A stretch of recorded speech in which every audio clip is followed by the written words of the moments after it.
The Business Roundtable Podcast tonight. We're in December. My name is David Carr of Steward Your Business, one of the hosts here.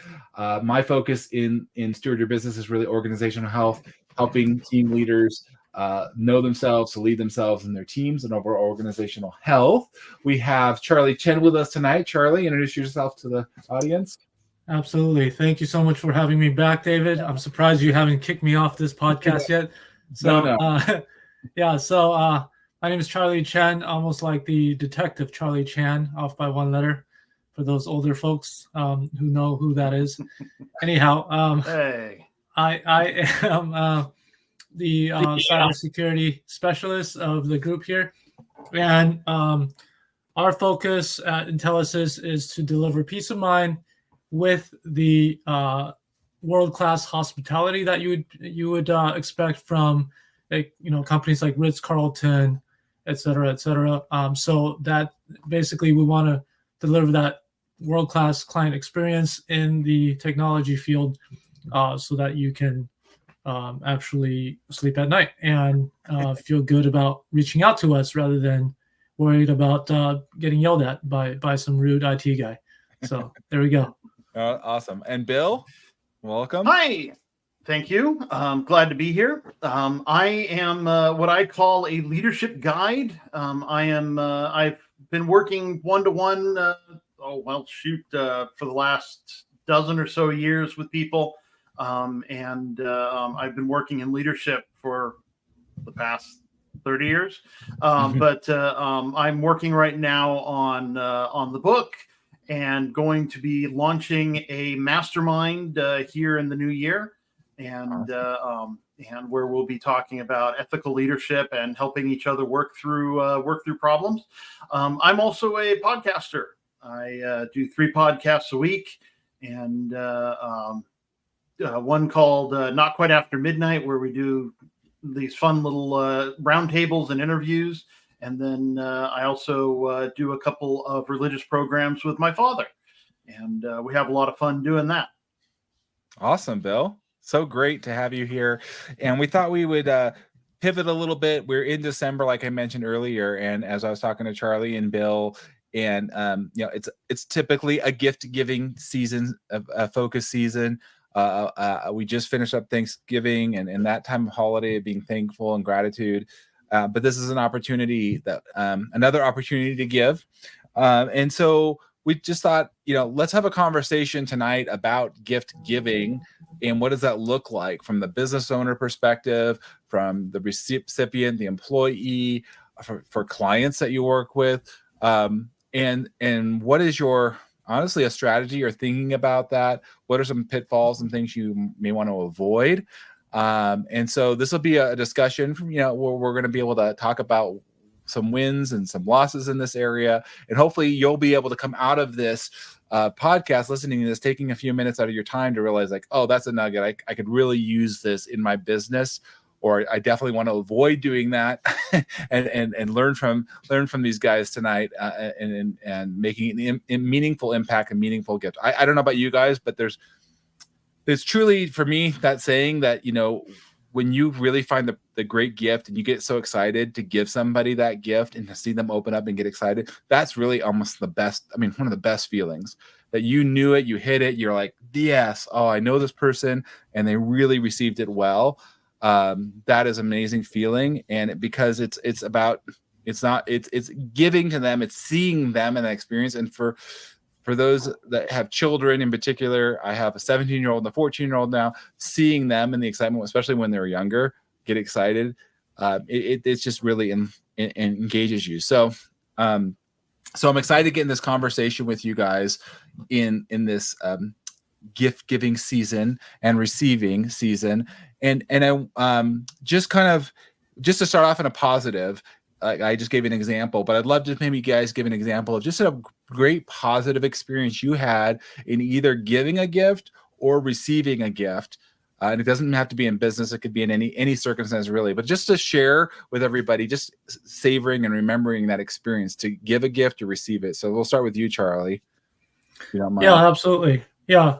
So I think the most memorable I can think of off the top of my head was I remember when I first Christmas with my now wife. At the time we were dating, I was still in college, and it was crazy because she had got me a single lens reflex, like a SLR digital camera, and it was a Canon, and at the time I was studying graphic design, and so it just blew me away that she would get something that was that costly, but it was very thoughtful because that was super applicable to what I needed, what would empower me to do what I was studying and do my best at that. And so that really blew me away. So I guess a couple of takeaways there is, you don't, it's not necessarily about the cost, right? I mean, obviously that was a wow factor, but it's the thoughtfulness. And so the opportunity to give gifts, it's an opportunity for you to demonstrate what we call our secret service, meaning things that we take note on when it comes to the people that we interact with about their Ford.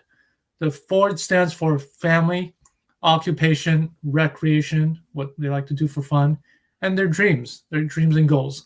And so when you can get a thoughtful gift, it demonstrates that you are intentional and that you've been paying attention and that you actually care enough to remember that or jot it down. And so that was the biggest takeaway for me. That was beautiful, Charlie. I love that. Yeah. Thank you. Yeah. So thoughtful, so meaningful, paying attention in the relationship. So that's fantastic. How about you, Bill? What's a meaningful time or something you've received or something you've given to somebody else? Well, I have one of each. Actually, the receiving one. This was back also when I was in college. The first time I'm in college once again. This time working on my master's. But I was staying with my grandparents in Orange County and going to school at Cal Poly in Pomona, and I was responsible for cooking my own food. So if I wanted to eat something, I had to make it. And, because my schedule was way different than my grandparents' schedule. But one Christmas while I was there, they got me a rice cooker, just a little one, not a huge thing, but enough to make enough for me to have for dinner with whatever else I was making. And the reason why this was special, I mean, it's something you could buy today for like $10-15 on Amazon, is that it was the first time they had really thought about what would help me and they knew I cooked rice because rice was cheap, and that was, I mean, you're in college, that's what you're going to eat. And a lot of rice. And so they actually it was the first time they'd put some thought into the gift. And to relate it to me instead of just, oh, okay, well, here's $20 or whatever, right? So I really appreciated that, and still obviously to this day consider it when the meaning of it when I give gifts. As far as giving gifts, that would be, it was last year or year before, I don't remember. We were still in California. And I got my cousin Rudy and I tickets to go and see Jesus Christ Superstar at the Segerstrom Center, and he still talks about it. And it was the gift was such that I knew he would be responsive to it, and and it makes me glad that I was able to give a gift that touched him like that.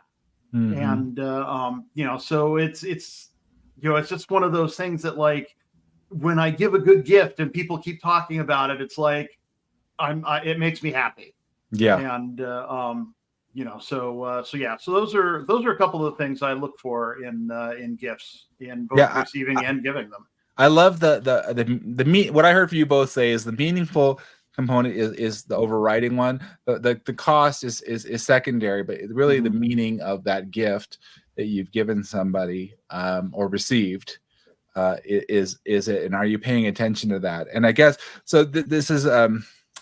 This is one that we can go into to think about when we're giving gifts. And I think for businesses, let's just use businesses as an example. There is a time when it is appreciated. Now I'll give you an example. I just got this one. You can see it here. Biological. They're my client. They gave me something of theirs, which I really appreciate because it recognizes and honors me as a business owner. I just received this yesterday. I was out there working with them all day on a strategic planning, and it was great. And I really appreciated that recognition that I was a part of their team. But there's other times where I feel like as business owners, we can kind of get a little lazy if we're not careful about it in gift giving. And this is oftentimes done when we have, like again, this is received well from me. But if you're giving some swag or something with your logo on it, right? Thinking that it's more about you than the other person that's receiving it. And it just, I was just curious if you guys have had that experience and maybe share a little bit about that, or sometimes even employees, right? Depending on where they're at, it's like it's more self-promotion that is thinking about the other person. Have you guys ever experienced that? Charlie, maybe start with you first. Yeah, we're definitely very conscious about that whenever we put out value add to our clients, whether it be a gift or whether it be something that's going to help make their day and their lives easier. Mm-hmm. And I'll give you an example. The swag and the logo, that's a great talking point, because what we do for our new clients is we create these how to contact help desk, like really shiny silvery sticker that would go on their computer. And instead of slapping on our logo, that's their computer. So we customize it to their computer, to their company logo, and each sticker is unique because it's going to have the specific the specific computer name on it, so that when they call in, it literally says your device name, whatever it is, So it makes us the big red easy button, as opposed to making them jump through hoops to try to figure out what's going on with their computer and which computer they're dealing with to begin with. So just being conscious and like you said, keeping top of mind and using the platinum rule, right? Like, because golden rule, we all know, treat others the way we'd like to be treated, but they are not. We are not them; they are not us. So the platinum rule talks about treat others the way they would like to be treated. So we always try to put ourselves in their shoes and begin with that end in mind, and then reverse engineer from there. Yeah, no, that's a great example. How about you, Bill? You have any experience with that? Oh, wow. Not really. Yeah, no, nothing too bad. Most of the companies I've worked for, the gift they give every year is the one that keeps on giving, cash. No thought needed, no special effort, and nothing like that. But it's funny, the whole idea of giving gifts with the logos on them reminds me of LBJ, President Johnson, 63 to 60, whatever. After JFK, he used to give people toothbrushes as gifts because he wanted them to he wanted to be the first thing they saw in the morning and the last thing they saw at night. That's funny. And so it was a completely selfish gift. If that's something they really need. So there was a really good book that I read through resources, a really good book if you guys want to check, by John Ruhlin, called Giftology.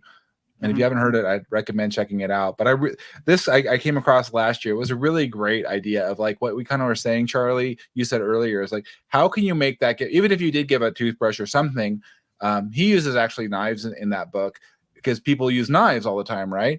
But you're giving it to them in a way that is about them. Like he would inscribe their names on it or their dates or something about them that's unique and that he remembered about something that they came and talked about, or whatever that gift might be. And And so I just think, like you mentioned, Charlie, just kind of paying attention or hearing what they're saying and kind of tucking that in your brain because you're paying attention. What really is meaningful for them. So cash definitely bills one. But if somebody said, I really like helping because I volunteered with the Community Action Partnership of Orange County. They're a nonprofit. They help people. And they're like, I volunteer. I really help there. And that's a meaningful organization to me. And so if you made a donation in the name of that company or individual saying, rather than giving them cash, saying, look, I know, and they've expressed as they've really told you, I put my money there, I support them, I go there. So it's like, you're paying attention, you're supporting an organization that I am vested in, that is super powerful and a great way to give back. Go ahead, Bill. Sorry, if I may Yeah. rudely interrupt you. I was doing a recording earlier for my podcast, for one of my podcasts, and I'm going to plug him. The gentleman's name was Richard Blank. He's the CEO of the Costa Rica call center, and we were actually discussing gift giving for a little bit of our time, and what he emphasized is the effort in the gift, and that just an easy gift is nothing. It's really not much of anything, but not necessarily making something yourself, but because we don't all have those kinds of talents, but if that gift has some kind of effort behind it, like the effort to know a person, to remember their name, of when really they're probably thinking, oh, he'd never remember my name, and those kinds of things but yeah, the effort is into it. And it reminds me of a story of a child out in someplace like Africa, and he wanted to give a gift to the missionary who'd meant so much to him. And he gave her a seashell. Well, they were near the sea. He had to walk 2 days back and forth to go to the ocean, find the shell, and come back and give it to her. And it was the effort really then becomes the gift. Yes. And the gift itself is almost nothing. It's a memento of the true gift. Yes. A thought of that. Well, that's a great example. I mean, honestly, Bill, this time of year when people have to travel far, right? That's a gift in of itself. Getting to see the people, the destination. Not that you even have to bring something. Literally, the time it takes, right? To get there, to organize it is. I mean, our time is our most valuable asset, right? We don't. Right. We're not making more time. We're not making more time. So that is, and what you just said, his example is his time, what he just spent in that investment, because he believed in it so much that he wanted her to have this experience. And so that is a great way to think about it. And again, it goes to the thoughtfulness like you were talking about earlier, Bill. Like it's easy to give cash or get a gift card and just something, but to think a little bit more strategically in a good way. Like, okay, what would they really like? And when also, I think, there's times too when we can give gifts that make a more of an impact in the season or the time.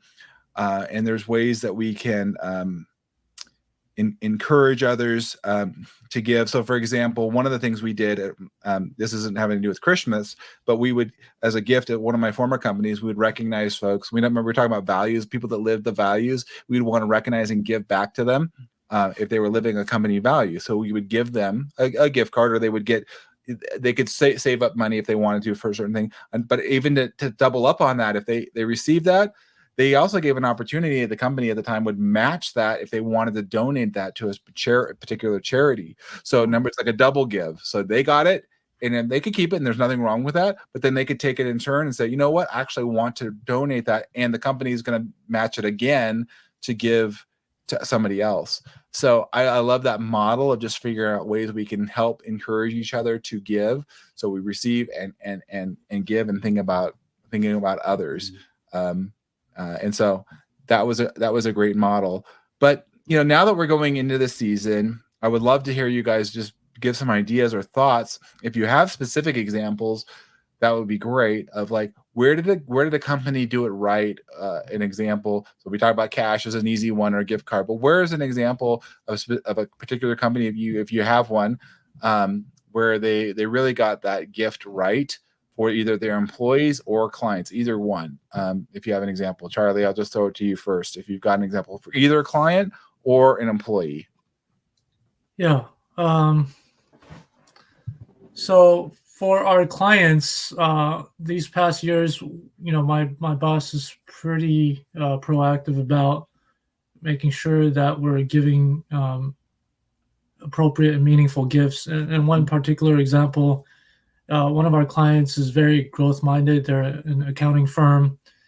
And so we've been using this workbook internally for our leadership team called Living Your Best Year Ever.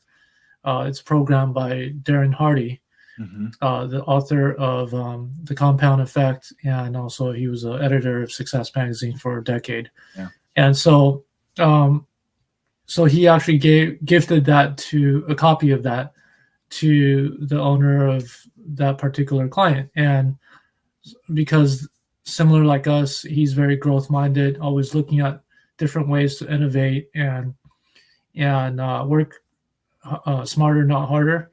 And so that's probably one area where we did it right. And one area that I could have thought it through a little bit more is last year at our leadership retreat, we had invited one of our partners. So we have two companies. Our second company, we serve our peers, like other managed service providers like ourselves. So we had invited a partner to join us for the leadership retreat. And I mean, this guy's flying in from Texas, and I didn't think about like whether he had check-in luggage or not. And even if he did, like how it would work, because I gifted him a bottle of wine. Oh yeah. And unbeknownst to me, the room, like the resort, provides a complimentary bottle of wine. So like, it's just like wasn't a very thought out gift. And even if he didn't finish, he can't really efficiently bring it home. And so that's just that's where I messed up, and I dropped the ball on like thinking it through on something that would be more lasting and meaningful. Right. Yeah, we can learn, and this is why we're having this podcast. This is a brainstorm to learn, to think about those things. I've been that too, where if you're flying, you can't take any closed liquids. Right. It's not going to work, right? So you're like, oh, this would be so great. Check it before you get on the plane. Right? Yeah, exactly. some things could be simple, or it's not necessarily a full-on gift. It's just also just being considerate of needs. So, for example, this isn't really a gift. It's just a way of like preparing people. So I was doing a roundtable group, like a strategic session, Charlie, and I just brought extra pens, pads of paper, presented it and prepared it in the room for them, because I thought, well, maybe they're going to have it, maybe they won't. Now, these are minor little things, but these are things you can show consideration of. A simple name badge if somebody's coming in, right? They're identified who they are, and you're coming into organization. It's just showing a little bit of forethought and consideration. It's not like a full-on gift, but these are just little considerations that can really add up. So how about you, Bill? Do you have an example of either a company, either a company you've worked for or know you company that's really done well on a client gift, or one for their employees? Well, one company that I worked with, I don't remember who it was, but instead of giving a standard gift kind of a thing, they created an experience. We had a party, and instead of blowing the wad on individual gifts, they created an environment of where we all got to have a lot of fun. Yes, there was some drinking, there was definitely eating, but there were games to play and things to do, and it just became more of the experience that we were being gifted, instead of just something that that maybe we'll use once and then never again.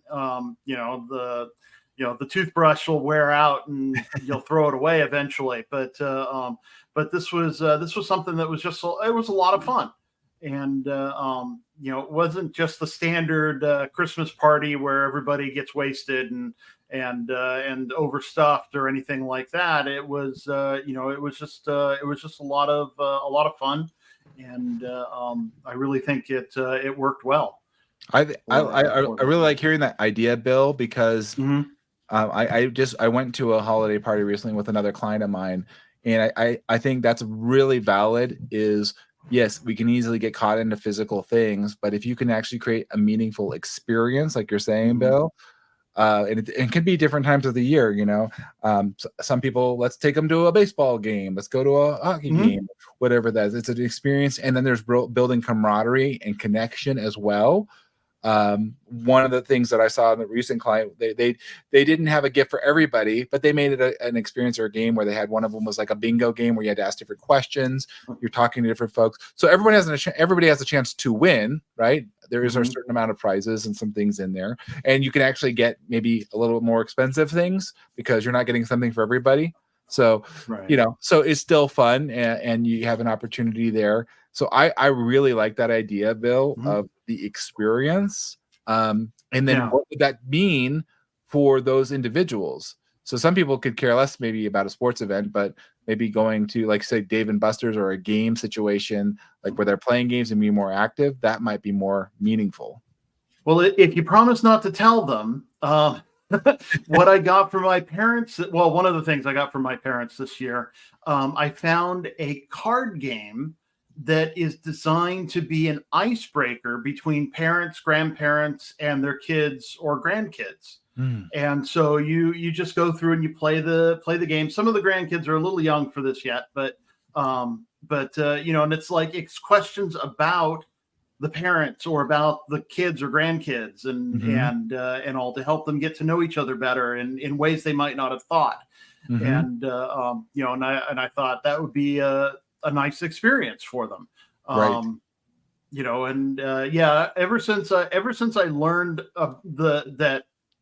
that experiential gifts are better, it's like I've tried really hard to give people experiences instead of just gifts. I mean, sometimes I'll make something, like I got into knitting a few years ago, and so I was making scarves for everybody.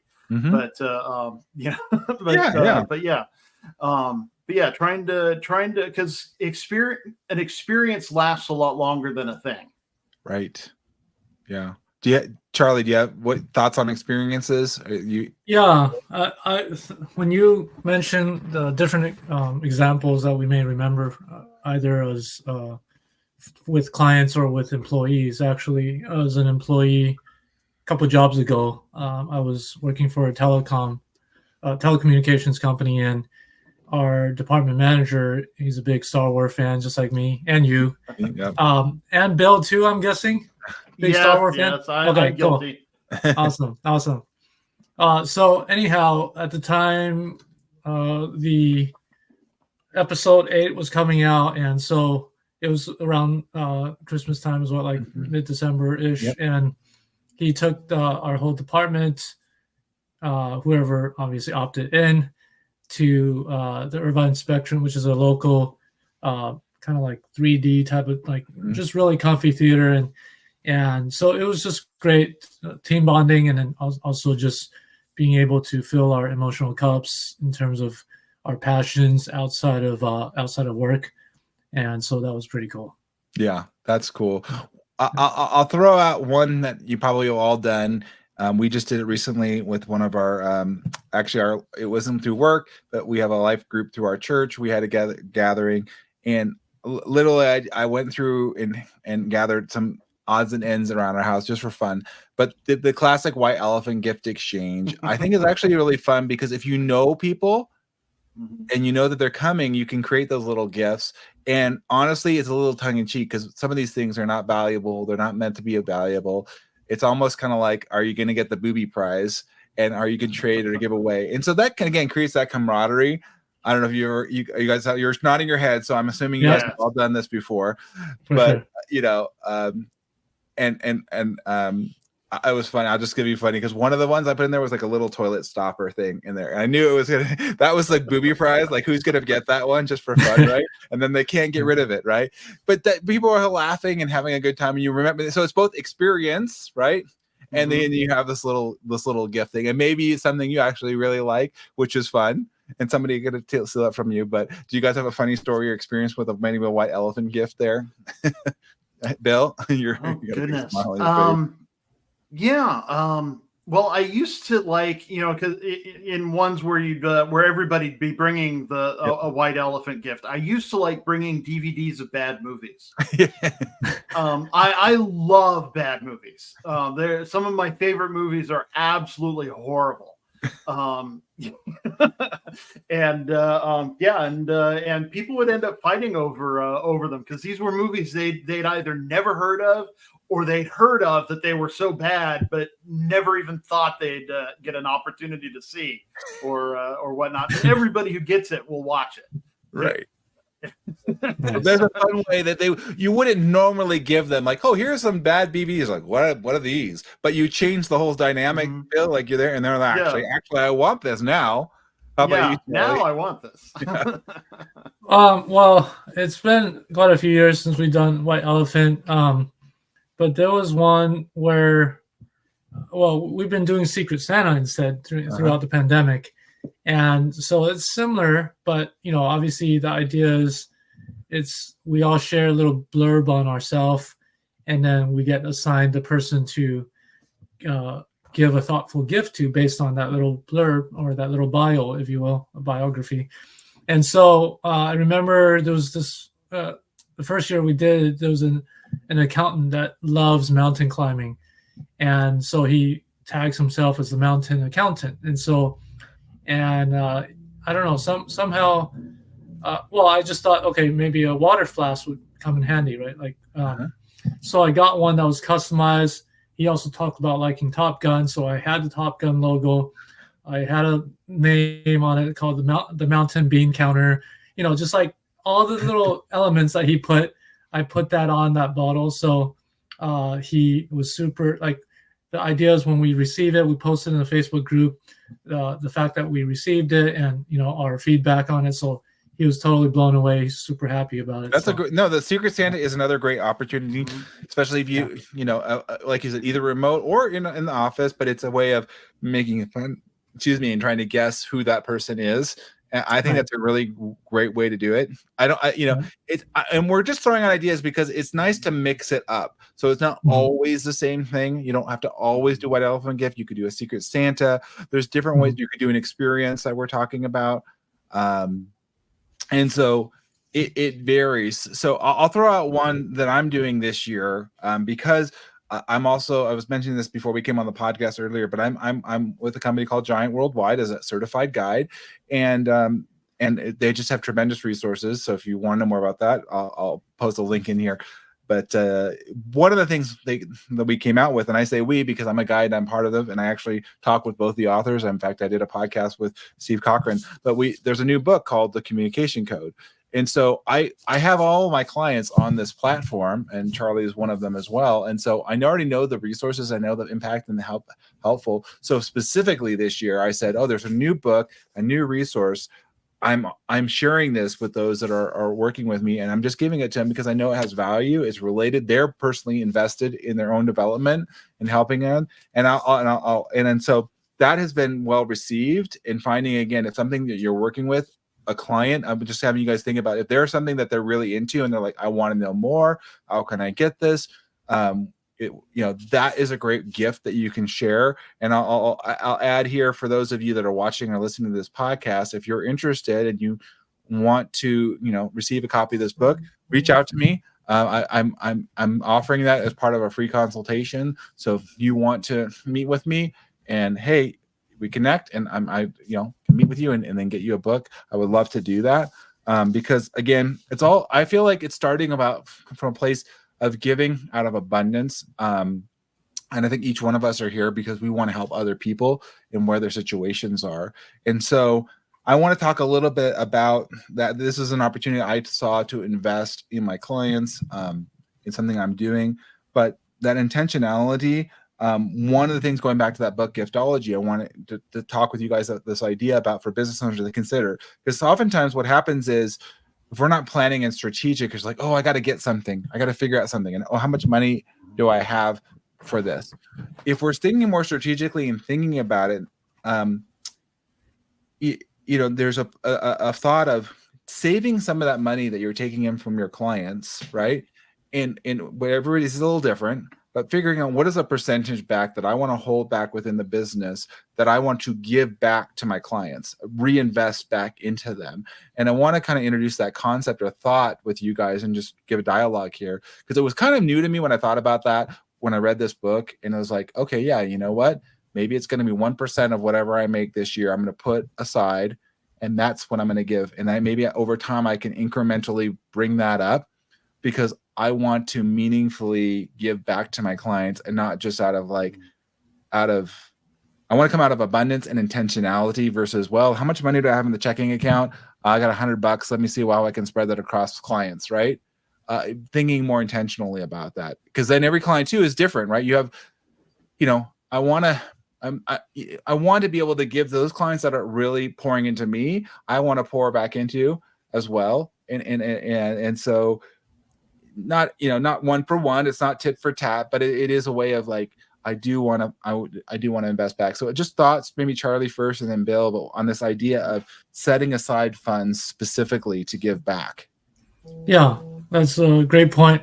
So there's two examples I could think of. One is that same client that I mentioned earlier that is very growth-minded and innovative. And so the CEO, or I'm sorry, basically the owners, they're a couple, they always talk about having that proper balance of, working hard and playing hard. And so they actually set aside and contributed funds specifically for their employees to put towards vacations and travel. And so that's super cool. I've never seen that. And that got actually featured on the Inc. website. And so that was super inspiring for me to see. And the other one is, I came across a vendor within our tech space called, the company is literally called the Lemonade Stand. And they must have read that book that you talked about, the Giftology book, because they assign $50 to every single one of their employees to give away each month. And whether it be to their customers or just a random act of kindness, right, in their daily lives outside of work. I've just never come across anything like that. And so, when I think about it, like, I don't know who said this quote. It's not what you get in life. It's not what you get. It's what you give, right? So that fills your cup. And so I think it's just being able to promote that culture of giving is super powerful. Yeah. How about you, Bill? Well, I'd be careful with setting aside a specific amount, because you don't want your clients to think of this gift as some kind of vicarious discount. It's like, oh, you know what? I'm giving 1% of the money back to you as a gift. And, it's like this, and I give a gift and oops, it makes it feel like, like I'm giving them a break on the cost of the services I'm providing. Agreed. Which is why I think effort, it can be so much more important, in the gift giving process, and humility. Again, it's something we come back to a lot. It seems, when we're talking about leadership and business ownership. Get low enough to learn about the people you're giving to. What's important to them, and names and dates, and these are all things you could keep in a diary at the end of the day. It's really not difficult. Okay, Joe from Widgets Inc.